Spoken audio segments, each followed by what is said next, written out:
Apa harapan kamu ke pemerintah pada saat melihat itu? Kalau harapan saya sama pemerintah, semoga masyarakat-masyarakat yang di pelosok-pelosok lebih diperhatikan lagi, karena mungkin ada yang tidak sama sekali mendapatkan bantuan, Kak. Nah, semoga pemerintah bisa lebih memperhatikan lagi, melihat rakyatnya, bahwa ternyata masih banyak sekali yang membutuhkan bantuan kita, apalagi khususnya ini di Kabupaten Maros sendiri.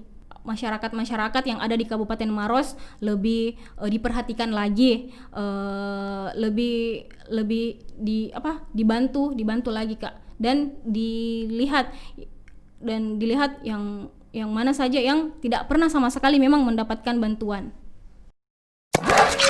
Ikuti obrolan kami di PDD Indonesia. Sit back and relax and enjoy the talk.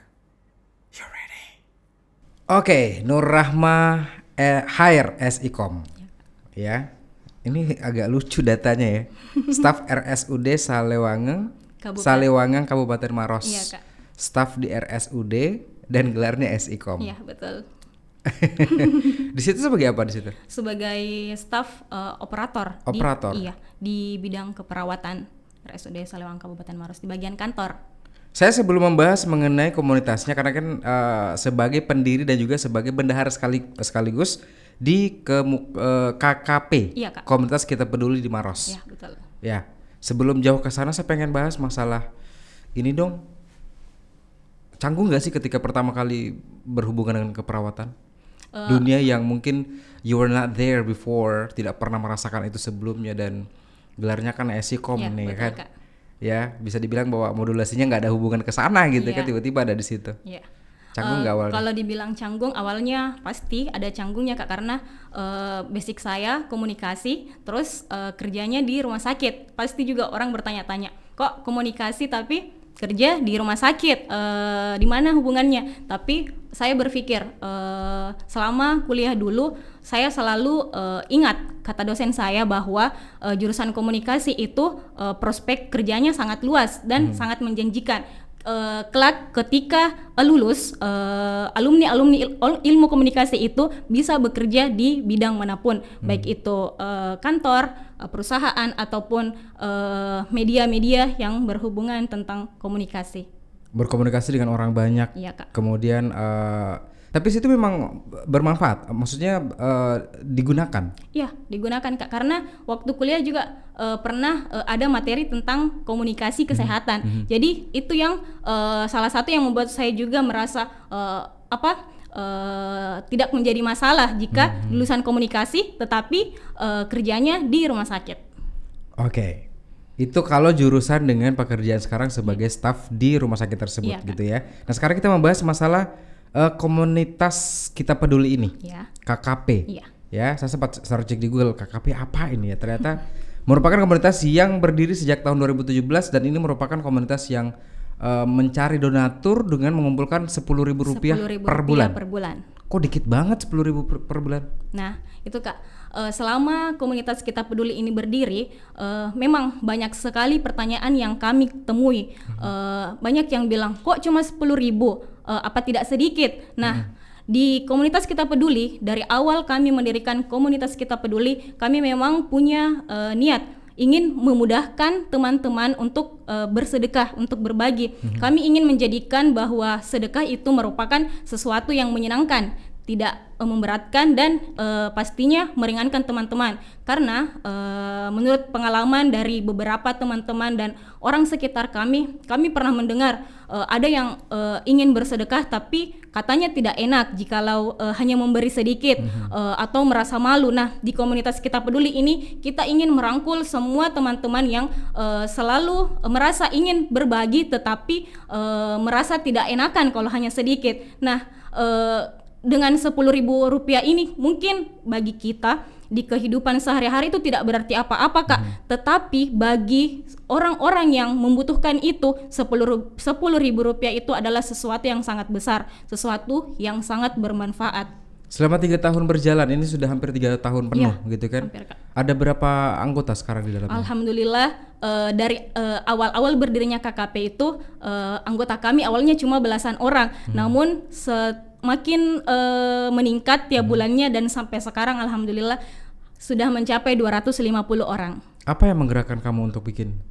Awalnya begini Kak, komunitas Kita Peduli itu didirikan oleh saya dan 4 sahabat saya. Kebetulan kami ini bersahabat sejak dari SMP. Berarti 4 orang nih?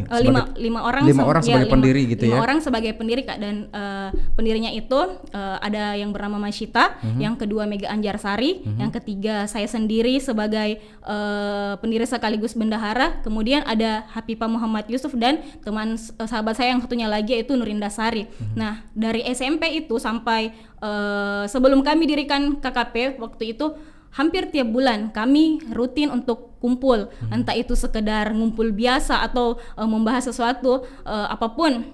Nah di sering-seringnya kami ngumpul itu kami berpikir bagaimana kalau misalnya kita membuat sesuatu yang bermanfaat tidak hanya untuk diri kita tetapi juga bermanfaat untuk orang lain. Nah tidak lama kemudian salah satu sahabat kami ini menemukan kata-kata inspirasi di Instagram Kak mengenai ajakan sedekah. Akhirnya kami bahas di grup WhatsApp. Nah sahabat saya ini bilang kayaknya ini bagus kalau kita ajak orang-orang bersedekah dan coba kita posting di sosial media masing-masing. Akhirnya kami berlima ini memposting di sosial media baik itu di Facebook, WhatsApp ataupun Instagram pada saat itu. Dan alhamdulillah ternyata banjir respon dari teman-teman sosial media. Banyak yang berkomentar bagaimana caranya bergabung, ini namanya komunitas apa, berapa donasinya per bulan. Padahal pada saat itu kami belum punya komunitas Kita Peduli, masih sekedar memposting saja, mengajak siapa tahu ada teman-teman yang mau join bersama kami. Akhirnya kembali kami rembukan di grup WhatsApp kami ini yang berlima. Kami bahas bagaimana ini, banyak teman-teman yang bertanya di sosial media katanya bagaimana caranya gabung. Akhirnya setelah diskusi panjang, tepat hari itu pada tanggal 7 Desember sahabat saya yang bernama Mega Anjarsari ini langsung membuat grup di WhatsApp bernama Komunitas Kita Peduli. Dan semua teman-teman yang berkomentar di sosial media kami masing-masing kami minta nomornya, kemudian kami undang di grup tersebut. Namun awalnya yang kami undang itu masih belasan orang Kak.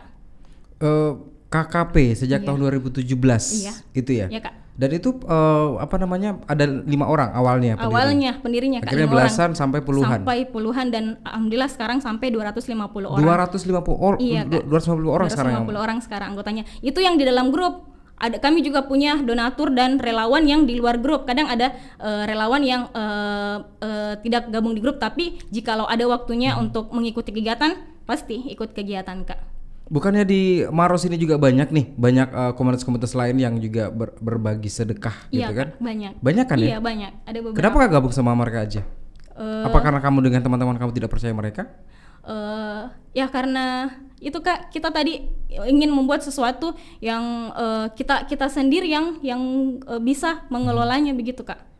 Jadi kamu sebagai pendirinya sekaligus bendahara juga. Iya, nah empat teman tadi itu ngapain aja? Awal berdirinya KKP ini kami sebagai pendiri sekaligus juga sebagai pengurus inti di dalam komunitas. Jadi yang ketua itu Masyita, kemudian wakil ketua Mega Anjarsari, saya sebagai bendahara, kemudian Hapipah Muhammad Yusuf itu sebagai sekretaris. Nah yang satunya ini Nurinda Sari, kebetulan waktu itu dia punya kesibukan, jadi dia tidak bergabung sebagai pengurus aktif tetapi tetap sebagai pendiri komunitas Kita Peduli. Nah dan itu kepengurusan kami yang ketua dan wakil itu sampai 2 tahun berdirinya KKP. Namun di tahun ketiga karena mereka berdua sudah menikah, waktunya sudah terbagi, ada keluarga, ada suami, ada anak, jadi nggak terlalu fokus ke KKP. Sudah tidak bisa terlalu fokus seperti awal-awal kami dirikan. Jadi kami rapat dengan teman-teman memutuskan untuk mengganti ketua dan wakilnya. Namun untuk bendahara dan sekretaris masih tetap kami, saya dan teman Hapipah. Target donasinya itu kemana aja? Target donasinya itu Kak ke orang-orang tua atau saudara-saudara kita yang membutuhkan yang ada di Kabupaten Maros. Yang dibagikan donasi dalam bentuk uang kah? Uang, sembako, Oke. perabot rumah tangga, dan obat-obatan. Ada bedah-bedah rumah juga nggak? Nggak. Pernah Kak, ada. Pernah? Iya. Kami kerjasama dengan HPPMI Komisariat Tompo Bulu masih awal-awal tahun ini. Kebetulan waktu itu kami targetnya di daerah Tompo Bulu, sepasang suami istri kakek nenek yang memang hanya tinggal berdua dan kehidupan sehari-harinya itu mereka hanya untuk makan sehari-hari hanya tetangga sekitarnya yang membantu.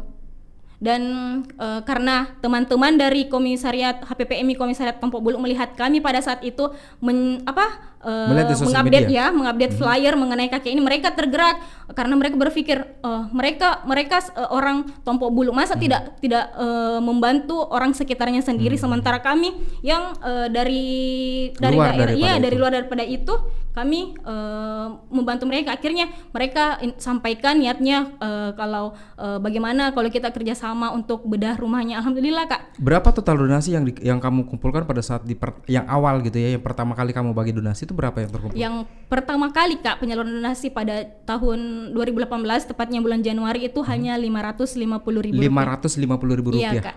Itu target pertama kami itu adalah seorang penderita kanker lutut di Moncongloe bernama Mus Mulyadi, namun sekarang beliau telah meninggal Kak. Pada saat itu sekitar 2 minggu kayaknya setelah kami penyaluran beliau telah berpulang ke rahmatullah. Iya, dan sekarang donasi yang kamu kumpulkan kira-kira berapa nih? Alhamdulillah untuk per bulan ini kan untuk tadi per bulannya, ini kan perhitungan per bulan ya. Iya, Kak. Hitungannya kan per bulan 10.000 rupiah per donatur Iya. yang akan mereka salurkan kepada KKP. Ya, kalau yang stabilnya itu Kak biasanya sampai 7 jutaan. 7 jutaan. Ya, tapi dalam karena satu bulan. karena walaupun kami pasang target hanya 10.000 rupiah per bulan, tapi alhamdulillah ternyata banyak teman-teman yang antusias untuk menyumbang lebih daripada itu. Padahal kami sudah memasang target 10.000 rupiah karena kami merasa itu sangat ringan, tidak memberatkan. Kemudian dan alhamdulillah bahkan ada donatur yang menyumbang sampai jutaan rupiah. Terakhir ini ada yang menyumbang sampai 2 juta rupiah. Cara ngumpulin donatur? Nah, cara mengumpulkan donaturnya itu Kak, kan setiap door to door kah, datang ke rumah-rumah kah atau ngobrol secara pribadi aja?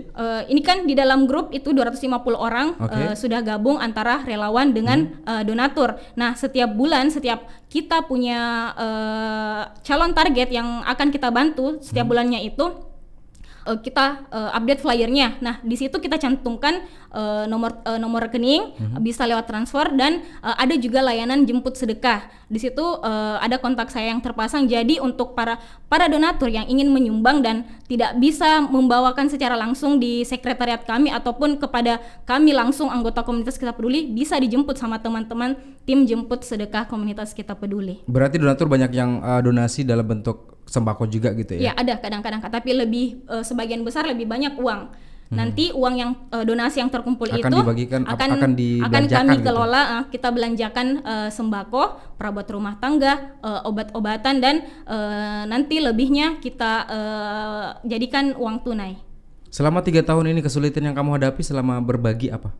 Kesulitan apa ya Kak? Kalau kesulitan kadang mungkin kalau misalnya kita mau jadikan salah satu target, misalnya ada satu calon target yang sudah kita pilih, tetapi kadang mungkin keluarganya yang masih belum terlalu mengerti tentang tujuan kami. Awalnya mungkin mereka berpikir kalau kita hanya asal-asalan mengupdate gambar-gambar ini yang calon penerima donasi, karena mungkin pengalaman sudah sering kali datang tapi tak kunjung kembali Kak untuk membawakan donasinya. Makanya kadang itu yang menjadi kendala untuk kami. Iya, Mereka hambatan gitu ya. mereka kira kita komunitas kami sama dengan orang-orang yang sebelumnya datang tapi tidak kembali untuk menyampaikan Pernah donasi. nggak ada orang yang menyalahgunakan komunitas kamu? Misalnya nih ada orang nih ya kan, Iya, Kak. seorang oknum yang mengatasnamakan KKP tapi ternyata sebenarnya bukan KKP. Alhamdulillah sejauh ini tidak ada, Kak. Mensiasatinya gimana? Kalau misalnya itu akan terjadi. Karena kalau ada pasti ada yang pasti ada info masuk ke kami, tapi alhamdulillah sejauh Nggak ini pernah. hampir 3 tahun tidak pernah, Kak. Nggak pernah terjadi Iya, itu ya. iya. Nah, bagaimana kalau orang yang beranggapan bahwa ngapain berbagi terus dipamerin ke sosial media? Itu gimana menurut kamu Itu pribadi? tergantung dari tanggapan masing-masing, Kak. Karena Tapi sudah ada yang ngomong seperti itu kan ya?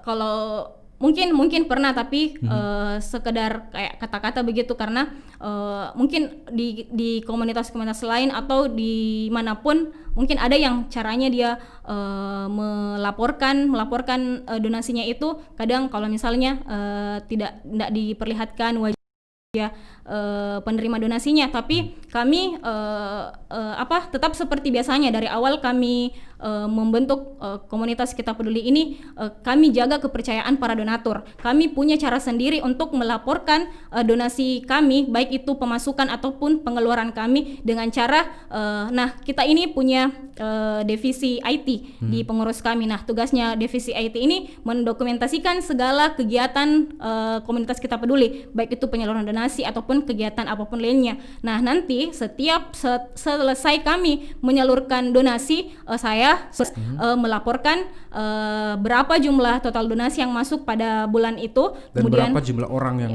berdonasi? berapa jumlah pemasukan, berapa jumlah pengeluaran, dan berapa jumlah sisa kalau ada sisa dari donasi. Sisanya berarti masuk di kas. Sisanya untuk masuk bulan depan. untuk bulan depan. Ya, Kak. Oke. Nah, nih, ini kalau mencari target, ini kan ada 14 kecamatan di Maros Kabupaten ini ya. Maros, Di ya, Maros Kak. ini ada 14 kecamatan. Itu kamu datang ke semua kecamatan saja kah, atau memang yang benar-benar yang bisa dijangkau nih?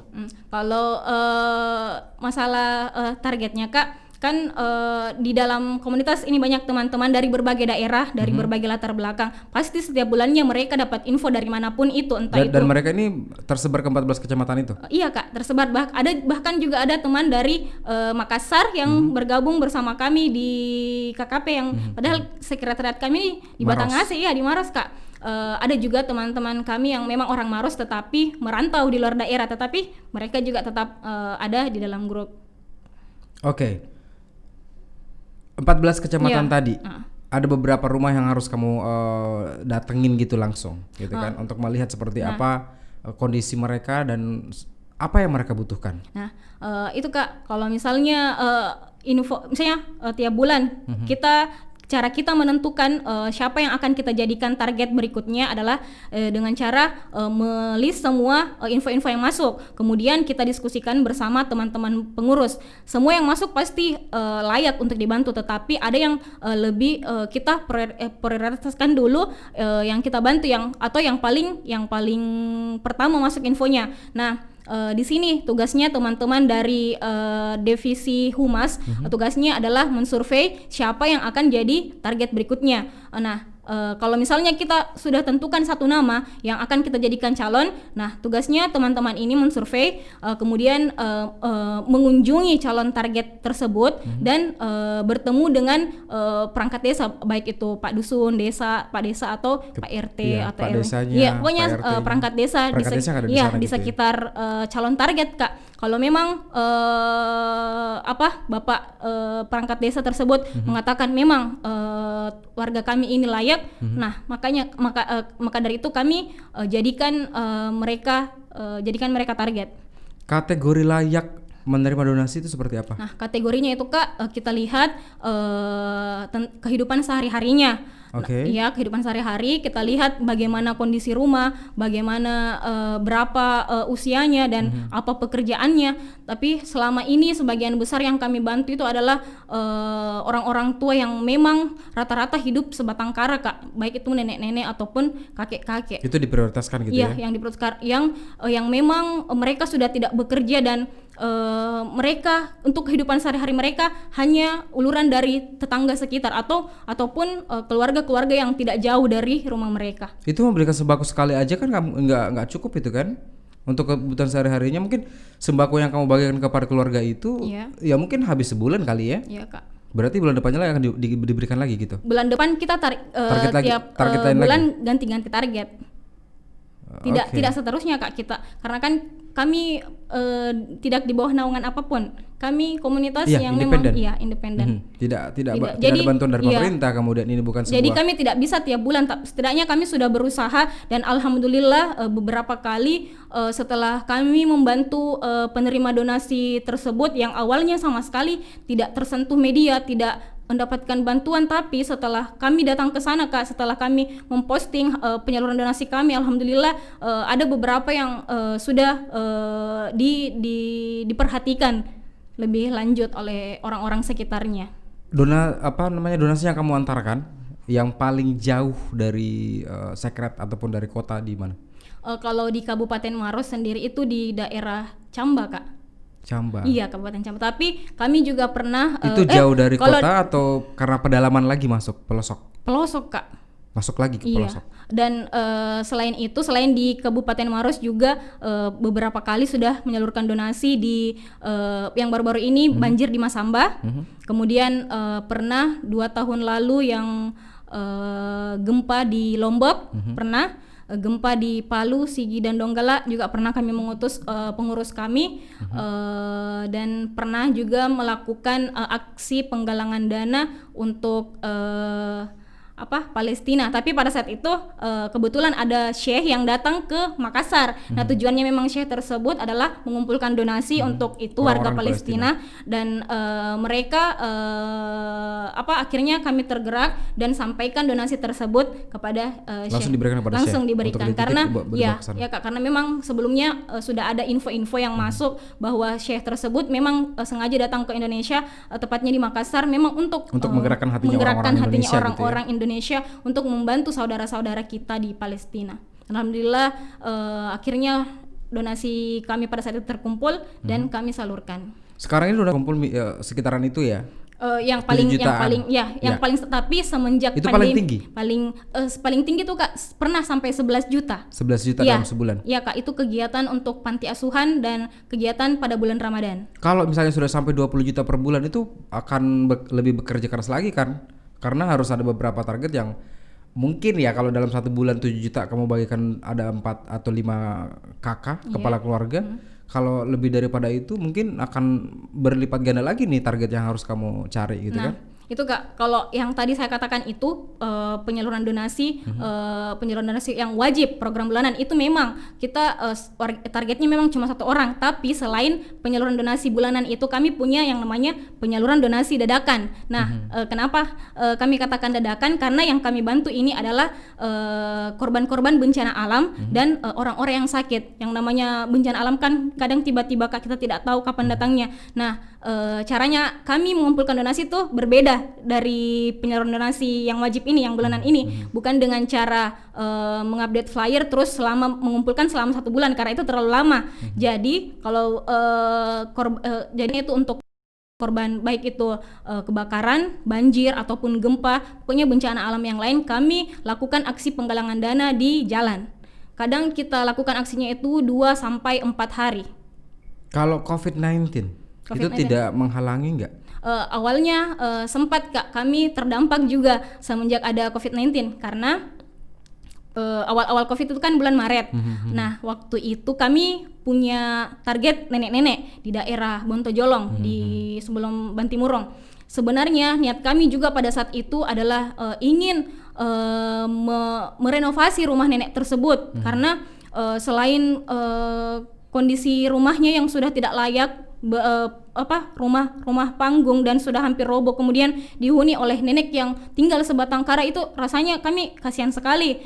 Nah, sebenarnya Kak, pada saat itu niat kami dari awal mengumpulkan donasi untuk beliau itu kami ingin merenovasi rumahnya, tetapi karena adanya wabah COVID-19 ini akhirnya niat kami tidak bisa kesampaian karena waktu itu ada peraturan dari Kapolri untuk tidak mengadakan kumpul-kumpul.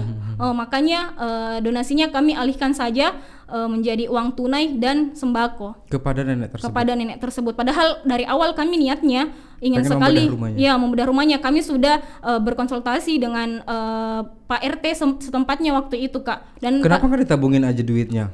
Kemudian pada saat sudah bisa jalan, kenapa nggak dikerjakan? tetapi pada saat kami ingin sudah tiba waktunya, Kak, untuk penyerahan donasi, Pak RT-nya bilang uang yang didonasikan kita tabungkan saja.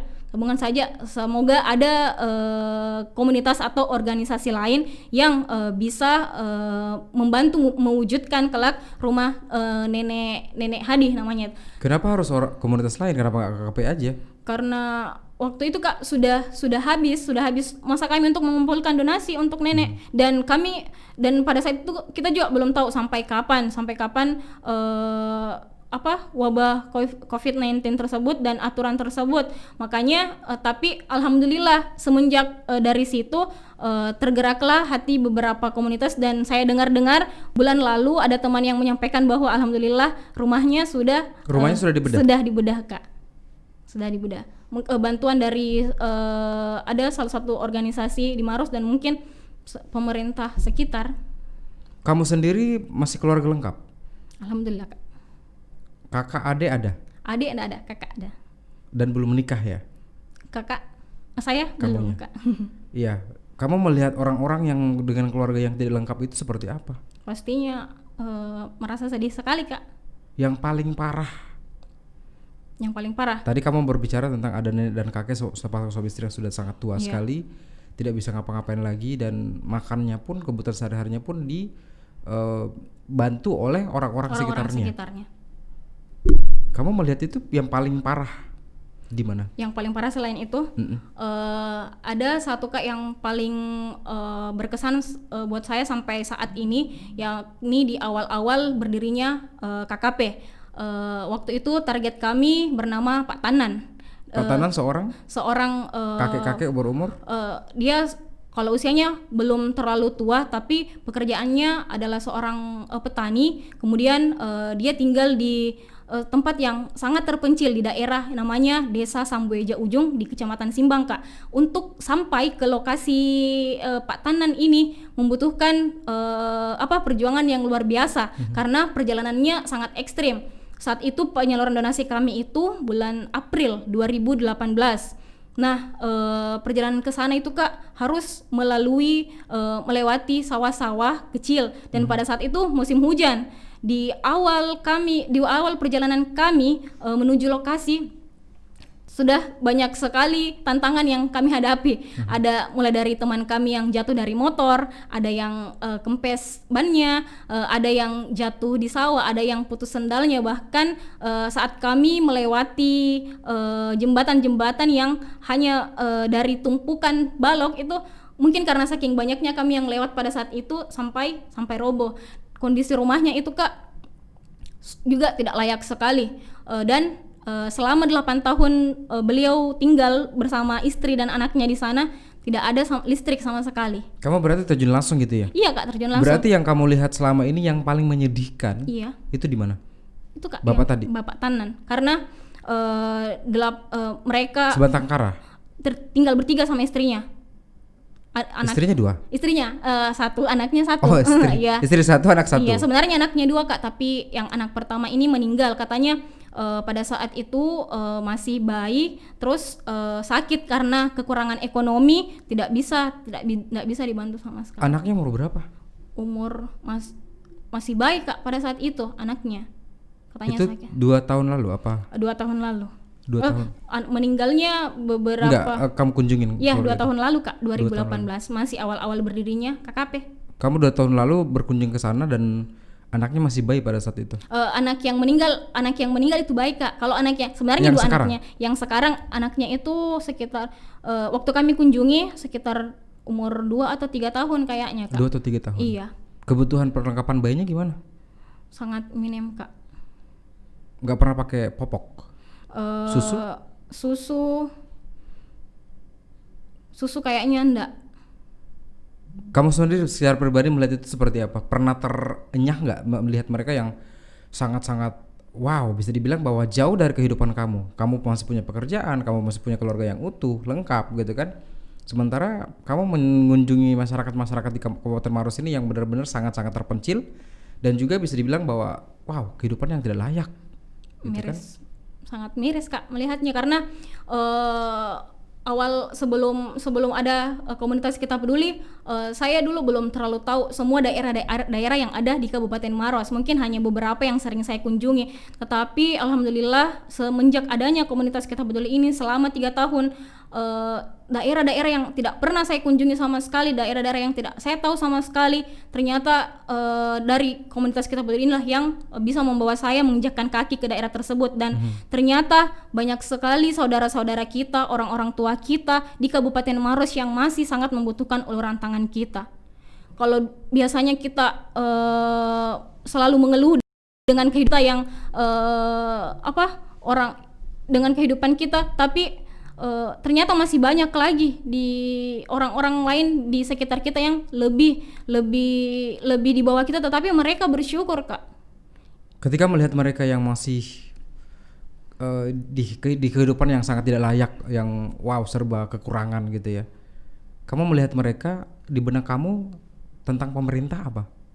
Tentang pemerintah, apa harapan kamu ke pemerintah pada saat melihat itu? kalau harapan saya sama pemerintah, semoga masyarakat yang di pelosok-pelosok lebih diperhatikan lagi, karena mungkin ada yang tidak sama sekali mendapatkan bantuan Kak. Nah, semoga pemerintah bisa lebih memperhatikan lagi, melihat rakyatnya, bahwa ternyata masih banyak sekali yang membutuhkan bantuan kita, apalagi khususnya ini di Kabupaten Maros sendiri.